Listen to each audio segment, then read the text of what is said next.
Kalau tuan-tuan jumpa benda-benda hak garang tengah jalan, samsing ke, anjing ke, orang gila ke, okey, suami kita panah baran ke, akak-akak apa doa. Abang-abang dapat isteri yang kuat beleter tu, baca doa.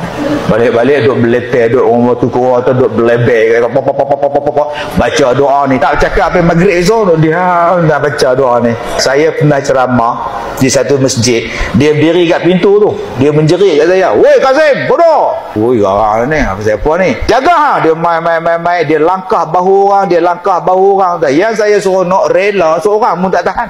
Saya baca doa ni tuan-tuan, terus dia duduk sebelah ni, saya tepuk belakang dia. Dengar ceramah sampai habis. Habis ceramah saya tepuk lagi sekali, abang, ceramah dah habis. Balik.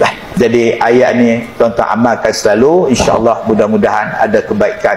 Jumpa dengan samsing-samsing kampung dusun ni. Bismillahirrahmanirrahim. Minha khalaqnakum wa fiha nu'idukum wa minha nukhrijukum taratan ukhra. Baik, lagi sekali serentak dengan saya. 1, 2, mula.